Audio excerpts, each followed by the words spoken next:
Assalamualaikum warahmatullahi wabarakatuh. Saya Muhammad Darluddin dari Universitas Pamulang semester 7. Kali ini saya akan mempresentasikan tentang karakteristik usaha kecil di Indonesia. Langsung saja, yaitu pengertian dari usaha kecil. Apa sih usaha kecil itu? Usaha kecil merupakan usaha yang mempunyai jumlah tenaga kerja kurang dari 50 orang atau berdasarkan Undang-Undang Nomor 9 Tahun 1995 yang berbunyi kategori usaha kecil adalah yang memiliki kekayaan bersih paling banyak 200 juta, tidak termasuk tanah dan bangunan, jadi hanya berupa keuangannya saja. Yang kedua, penjualan paling banyak 1 miliar milik warga negara Indonesia, bukan afiliasi badan usaha lain atau berdiri sendiri, dan berbentuk usaha perorangan, badan usaha atau koperasi. Jadi jika kita ingin mendirikan usaha, menurut undang-undang minimal kekayaan bersih dari segi keuangannya itu 200 juta seperti itu. Selanjutnya yaitu ada beberapa karakteristik umum yang dapat dijadikan dasar dalam pengembangan produk. Salah satunya yaitu satu, lama konsumsi dari bahan pangan, dan yang kedua variabilitas bahan untuk diolah dari satu produk ke produk yang lain. Yang ketiga, cara penyimpanan dan penyajian. Yang keempat, kesesuaian dengan standar yang ditetapkan BPOM atau Departemen Kesehatan. Yang kelima, pengemasan produk dalam rangka menarik minat konsumen. Dan yang terakhir adalah aspek lingkungan pemasaran. Jadi di sini ada 6 karakteristik ya untuk mencakup dijadikan dasar sebagai pengembangan pasar seperti itu. Namun ada menurut beberapa para ahli diantaranya menurut Porter tahun 1985 mengemukakan bahwa pada dasarnya ada 3 strategi penting untuk mendapatkan kesuksesan dalam bidang pemasaran produk. Di antaranya yaitu satu, keunggulan dalam biaya atau ongkos.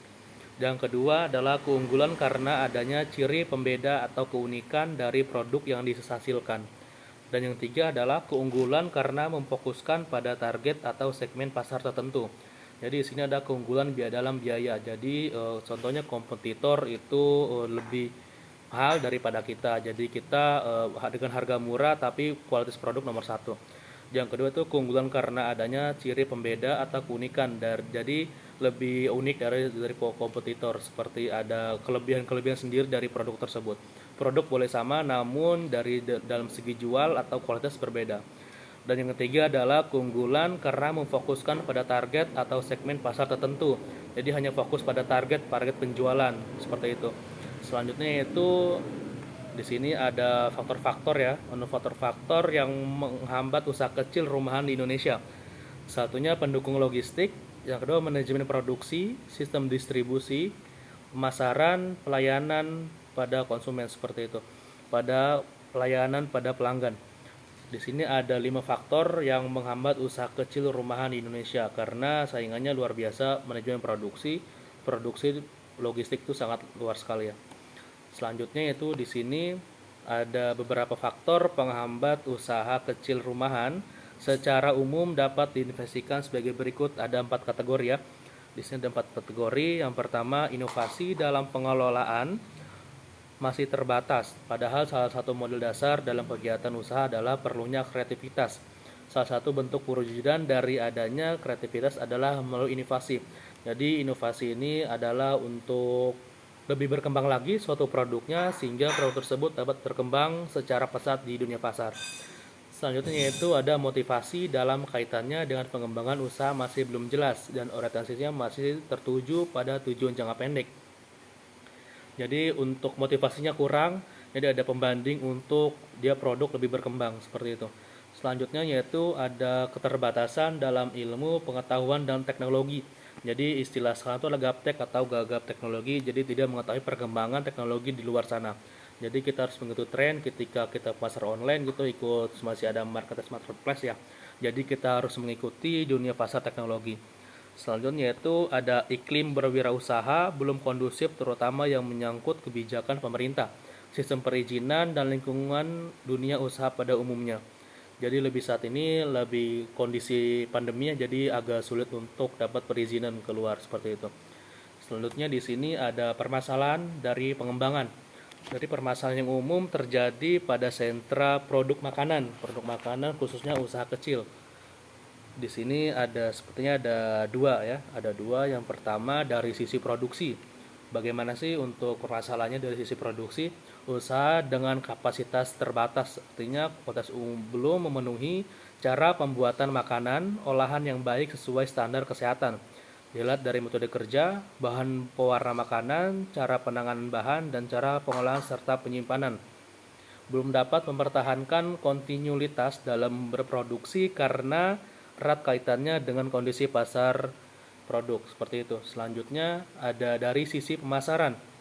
Ada sisi pemasaran, yaitu informasi pasar belum memadai, penetapan skala ekonomi produk masih kurang diperhatikan karena alasannya permodalan, penyajian produk belum memadai baik dari segi bentuk, ukuran, warna, kemasan, rasa, dan aroma.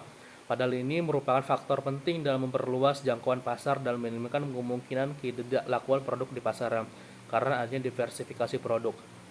Jadi kita harus benar-benar memadai dari segi bentuk, warna, ukuran harus detail, apa yang kita pasarkan itu kita harus jelas dari penyajian, dari sisi produksi, dari penyajian dan penyimpanan bahan-bahan, ukuran, warna, kemasan dari sisi pemasaran. Jadi lebih ke inovatif atau kreatif ke dunia pasar seperti itu. Selanjutnya di sini ada aspek-aspek ya. Aspek penting dalam perencanaan usaha. Kegiatan perencanaan usaha setidaknya mengikuti beberapa tahapan.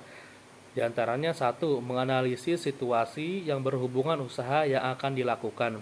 Pada tahap ini perlu diketahui situasi dan kondisi pasar yang akan dijadikan objek usaha, baik yang menyangkut produk yang prospektif atau produk, lokasi, karakteristik konsumen, segmen pasar yang akan dirujuk, dan semua aspek yang menyangkut kemungkinan usaha yang sebaiknya akan dibuat atau dikembangkan, seperti itu. Selanjutnya di sini ada pemahaman. Di sini ada pemahaman tentang organisasi dan tata laksana perusahaan ya. Kegiatan berikutnya kegiatan yang harus dilakukan sebelum memulai berwirausaha adalah bekal pemahaman tentang bagaimana menjalankan suatu usaha, baik dari segi pembentukan badan usaha atau organisasi usaha. Selanjutnya yaitu ada aspek pemasaran. Di sini ada aspek pemasaran, yaitu beberapa hal yang penting yang perlu diperhatikan dalam pemasaran produk, antara lain target market atau sasaran pasar. Sasaran pasar adalah sekelompok konsumen yang agak homogen atau serupa yang menjadi sasaran pemasaran. Yang kedua adalah bauran pemasaran yang meliputi produk. Produk itu ada barang basic, jasa, tampilan, tingkat mutu, aksesoris, dan lain-lain. Yang B, ada tempat, ada tujuan, jenis saluran, lokasi penjualan, dan lain-lain. Selanjutnya di sini ada promosi. Bagaimana cara untuk menyampaikan pesan dan memperkenalkan produk. Yang terakhir adalah ada harga. Harga itu nilai yang harus dibayar atau diganti sehubungan dengan penjualan atau jasa oleh konsumen, seperti itu. Di sini ada indikator-indikator dari aspek pemasaran. Yang pertama target pasar atau pasaran, jadi harus sesuai targetnya. Jika kita belum merasa laku jualan kita di satu pasar, berarti itu bukan pasar kita. Atau kita harus sesuai produk ketika ingin melaksanakan buka usaha, itu yang pertama seharusnya harus disurvei dulu. Jadi kita survei dulu, jadi kita mengetahui di mana atau musim apakah di tempat tersebut. Jadi entah dari lokasi survei, entah dari pembayarannya seperti apa, produksinya seperti apa, bahan-bahannya seperti apa. Meskipun kita dalam satu produk, tapi kita harus ada pembeda dari segi entah harga atau kualitas, seperti itu. Selanjutnya yaitu dari bauran ya.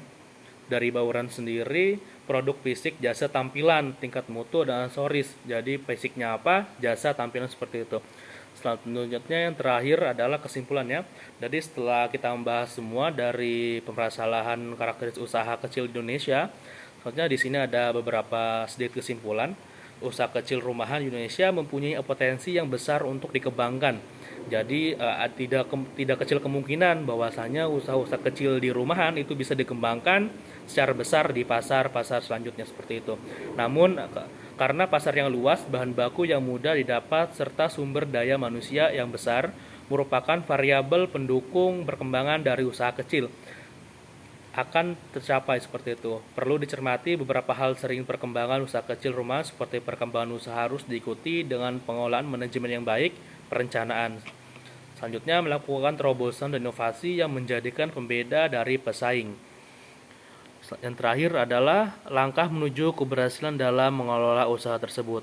Jadi, untuk intinya, untuk kegiatan pasar rumahan itu atau produk-produk rumahan tidak kemungkinan kecil untuk berkembang. Jadi ada kesempatan untuk berkembang dan ikut berkompetitor dalam dunia pasar lainnya seperti itu. Sekian dari saya Muhammad Darludin, izin pamit, terima kasih. Wassalamualaikum warahmatullahi wabarakatuh.